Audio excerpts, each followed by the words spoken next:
दोस्तों, आज इस वीडियो में हम आपको गरीब नवाज ख्वाजा मोइनुद्दीन चिश्ती रहमतुल्लाह अलैहि और मुगल बादशाह औरंगजेब के बारे में एक दर्दनाक और सच्ची कहानी बताने जा रहे हैं जो आपने पहले कभी नहीं सुनी होगी। लेकिन इसके लिए आपको इस वीडियो को अंत तक जरूर देखना होगा। उससे पहले जिन दोस्तों ने अभी तक हमारे चैनल को सब्सक्राइब नहीं किया है, वे नीचे दिए गए सब्सक्राइब बटन को प्रेस करके हमारे चैनल को सब्सक्राइब कर लीजिए और पास में मौजूद घंटी आइकॉन को भी जरूर दबा दें।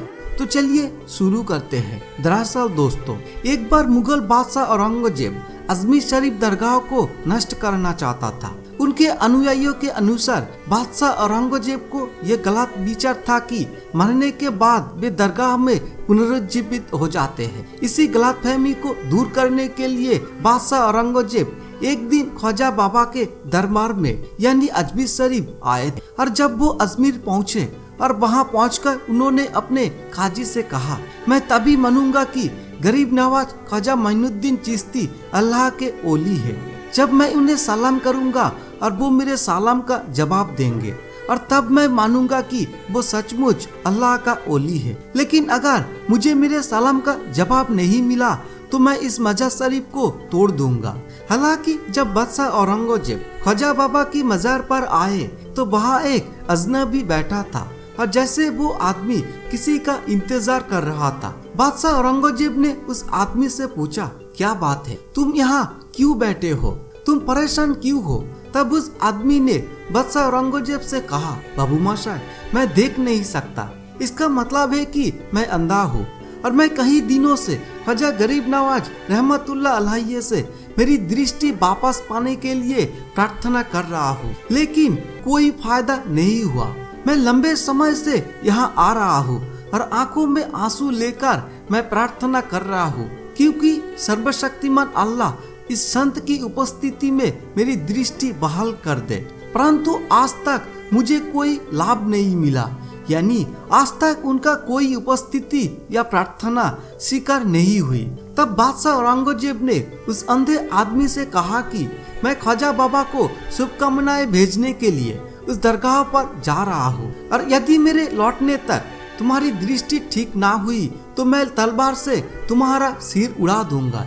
ये सुनकर वो अंधा आदमी और ज्यादा डर गया। तब उस अंधे ने मन ही मन सोचा कि मुझे अभी भी दृष्टि नहीं आती, लेकिन अब मेरी गर्दन जाने वाली है। यानी वो कहता है, मैं इस बात से परेशान था कि अभी तक मेरी आंखों की रोशनी नहीं गई है, लेकिन अब राजा कहता है कि वो मेरा सिर फोड़ देगा, यानी अब मेरा जीना बहुत मुश्किल लग रहा है। फिर वो अंधा आदमी जोर जोर से चिल्लाने लगी और ख्वाजा बाबा से शिकायत करने लगी। और जब बादशाह औरंगजेब अजमेर शरीफ पहुँचे तो ख्वाजा गरीब नवाज को सलाम किया, यानी बादशाह औरंगजेब ने कब्र पर जाकर सलाम किया, लेकिन कब्र से कोई प्रतिक्रिया नहीं हुई। अंत जब बादशाह औरंगजेब ने एक बार फिर ख्वाजा बाबा को सलाम किया तो कोई प्रतिक्रिया नहीं हुई। फिर जब बादशाह औरंगजेब ने तीसरी बार सलाम किया तो अंदर से सलाम का जवाब दिया गया। यानी सलाम का मतलब है कि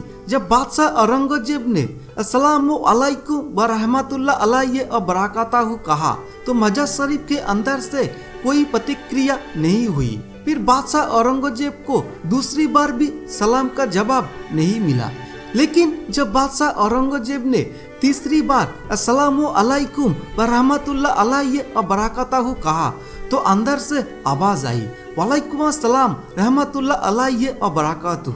उसी वक्त मजार शरीफ से आवाज आई कि ये बादशाह औरंगजेब, अब ऐसी जिद ना करो, क्योंकि तुम्हारी जिद की वजह से मैं उस अंधे की आंखें लौटाने के लिए अर्श इलाही के पास गया था और यही कारण है आपके सलाम का जवाब देने में देरी हुई। ख्वाजा गरीब नवाज का चमत्कार देखिए कि बादशाह औरंगजेब खुद अल्लाह का बंदा बन गया। दोस्तों, अल्लाह के प्यारे बंदों को दर्जा दिया जाता है, इसलिए उन्हें अल्लाह ताला से जो चाहिए वो दिया जाता है।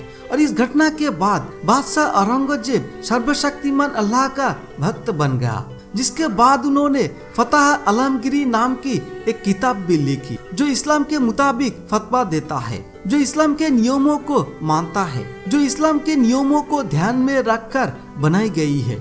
इस किताब के जरिए बड़ी बड़ी समस्याओं को समाधान किया गया।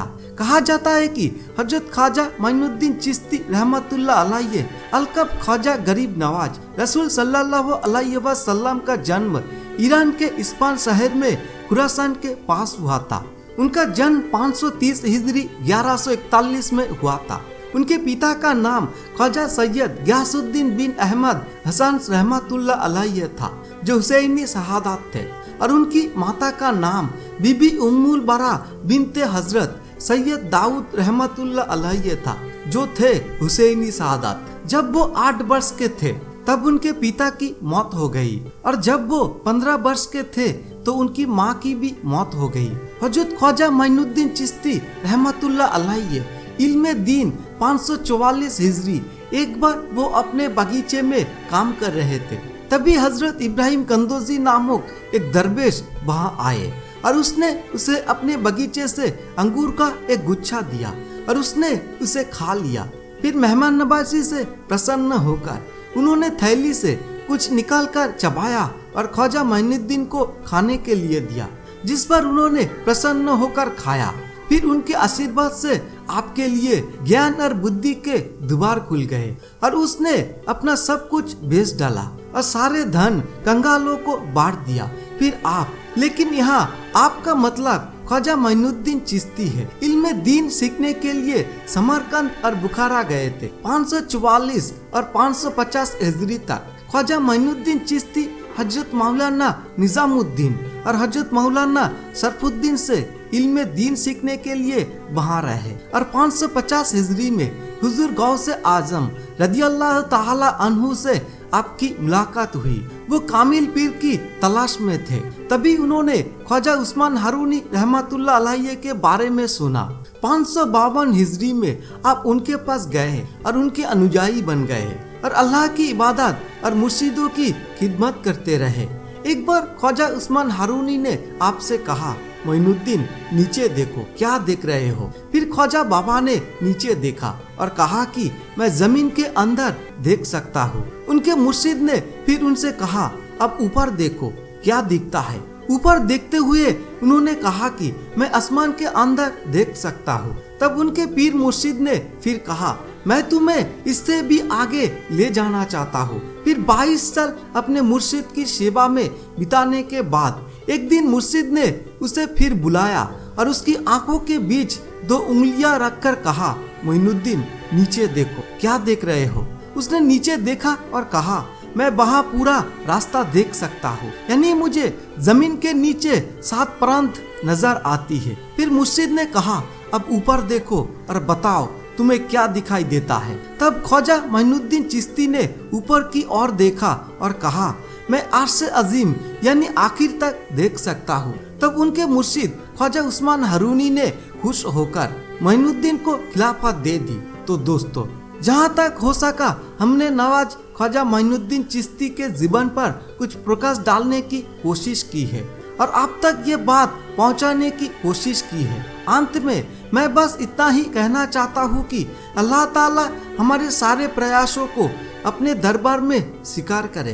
अल्लाह ताला हमें रसूल करीम सल्लल्लाहु अलैहि वसल्लम के सदके और ख्वाजा गरीब नवाज के सदके के माध्यम से सही रास्ते पर मार्गदर्शन करे और वो हमें इस दुनिया में सफलता प्रदान करे।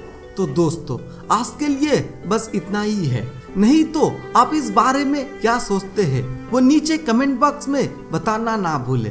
साथ ही अगर आपको इस वीडियो पसंद आए तो इसे लाइक करने के साथ साथ अपने दोस्तों के पास शेयर करना भी ना भूलें। धन्यवाद।